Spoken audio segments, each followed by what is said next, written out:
Last time we talked, we got very vulnerable.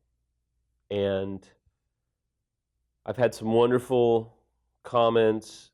I've had some wonderful messages from people who were really touched. And remember, I'm never controversial for controversial sake. This is a safe place. The production staff and myself work overtime to make sure that you feel safe and you feel validated, but yet you're getting expert help. We never want to do a video blog just to stir things up or cause controversy for more views and more attention.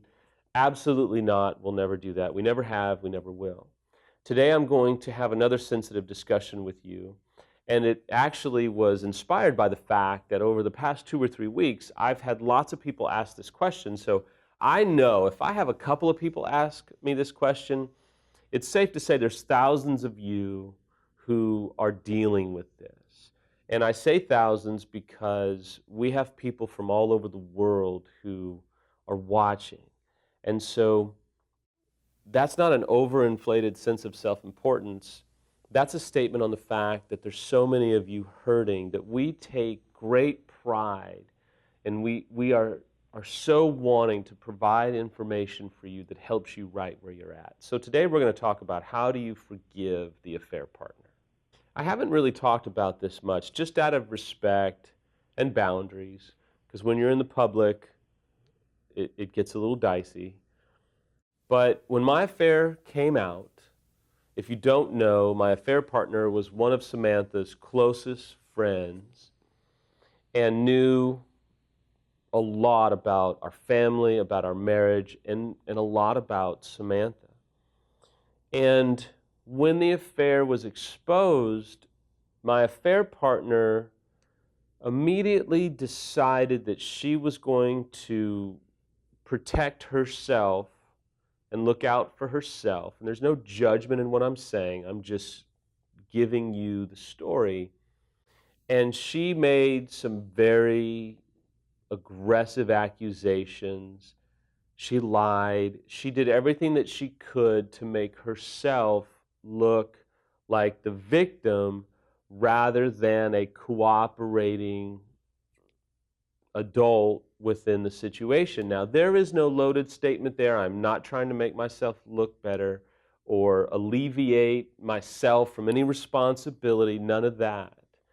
What I'm just simply expressing is it was really, really difficult for Samantha to forgive her because of more collateral damage. On top of just having an affair with me, there was an immense amount of trouble that was caused on top of what had already happened. I mean, there was false allegations, there was lies, there was all kinds of deception. I mean, guys, it would take me, I don't know how long, but more time than would be appropriate for this to itemize out the false allegations that were leveled against me in an effort to make herself look like the victim. And that created even more controversy between Samantha and I because I had to answer a lot of questions that the average situation doesn't have to deal with. I had to really help Samantha understand that what was being said was not true. And so, I mean, it would make your head spin. And I think it would trigger a lot of you, and I don't want to do that. And so I just want you to understand it can be incredibly difficult to forgive the affair partner. In fact, it can be easier to forgive your spouse than it is to forgive your affair partner. So what do you do? Well, number one, you have to remember, forgiveness is for you, not for the affair partner.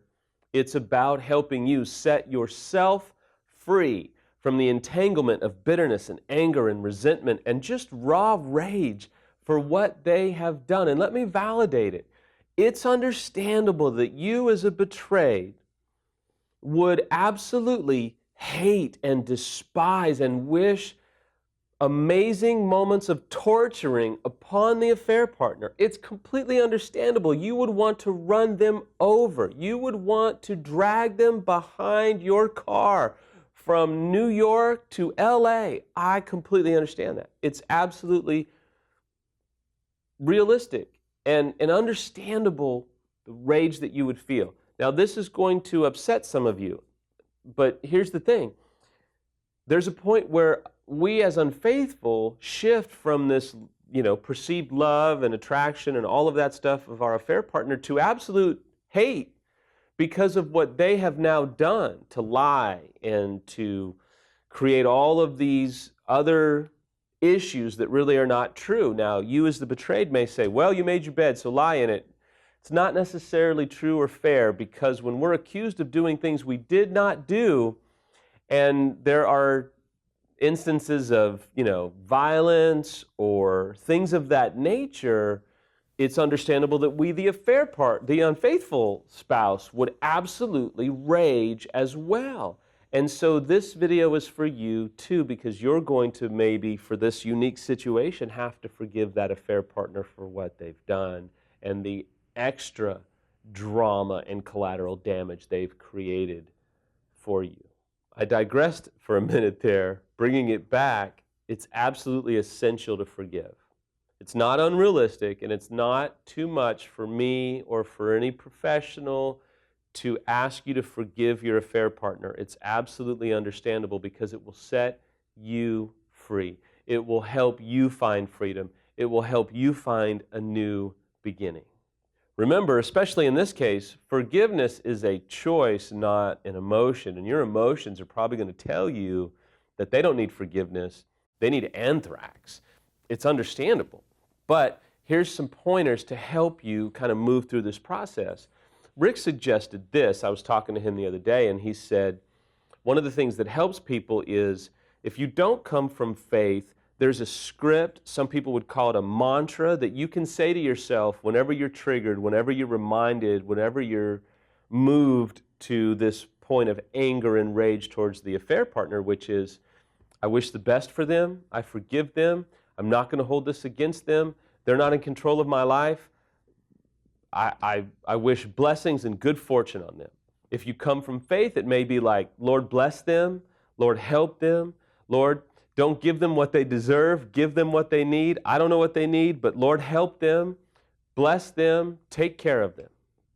I know some of you just threw up that I would ask you to think, pray, those things.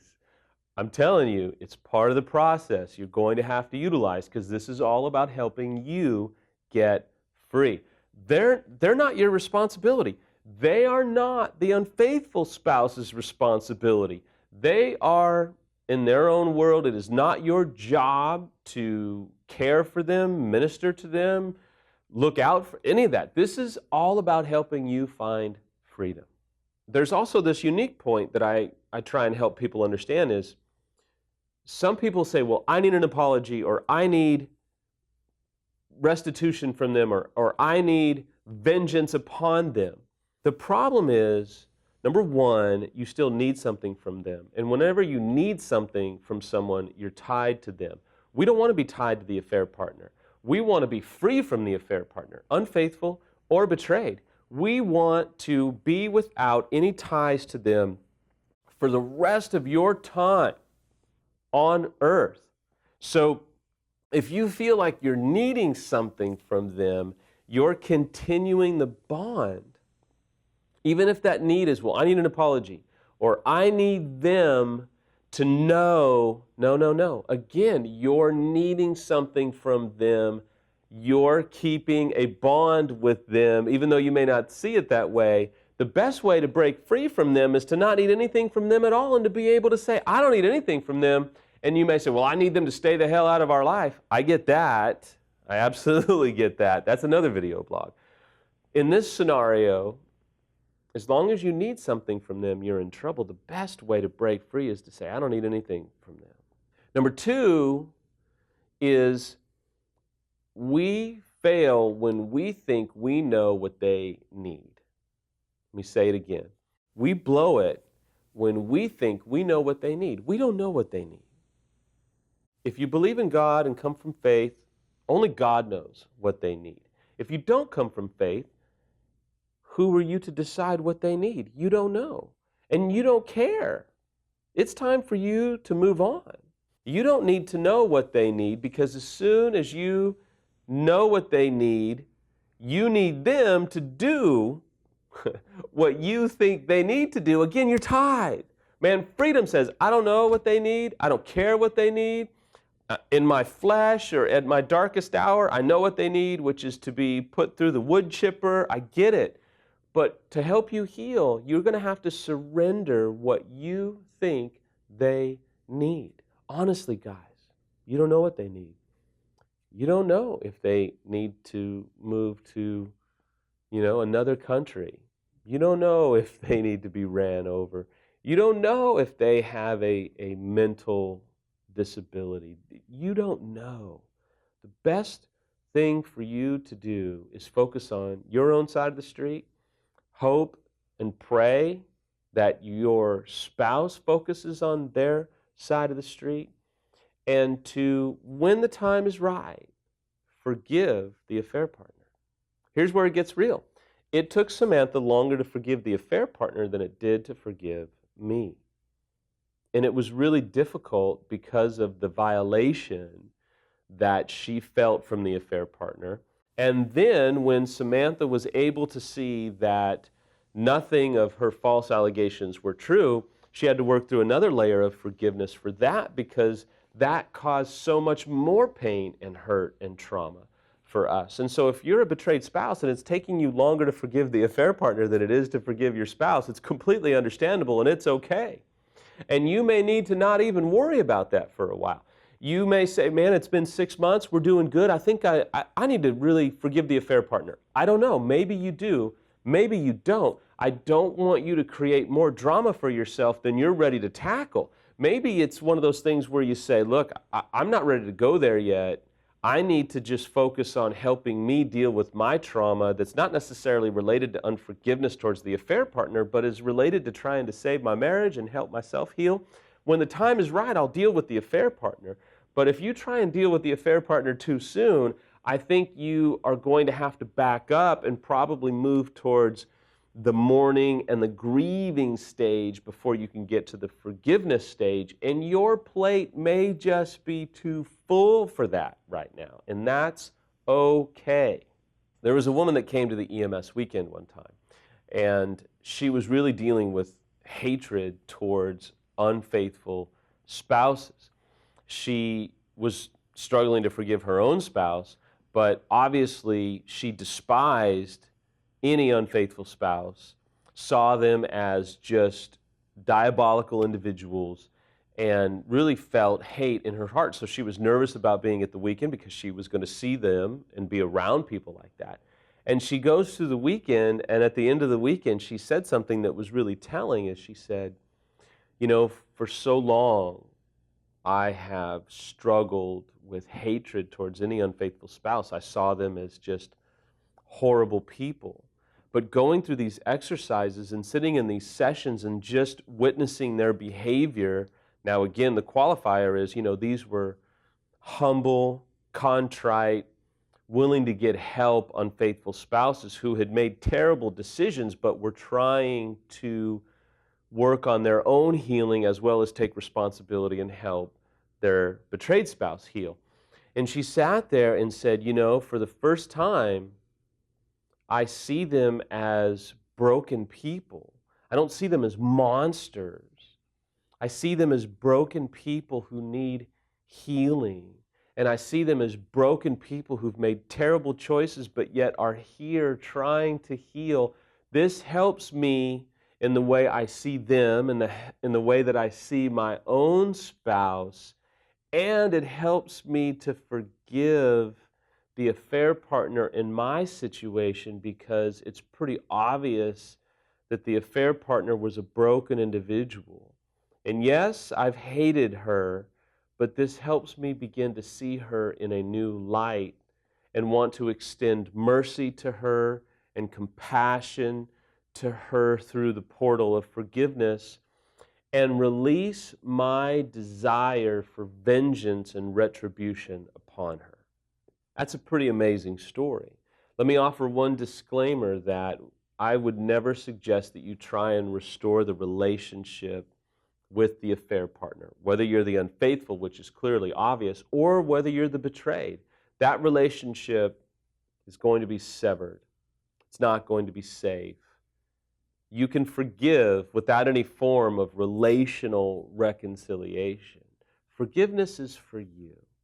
I know that this is tough. I know that this is challenging. I know that you probably don't want to hear this. If you've lasted this long, I hope you will begin this journey of forgiving the affair partner, not for them, but for you and quite possibly your marriage.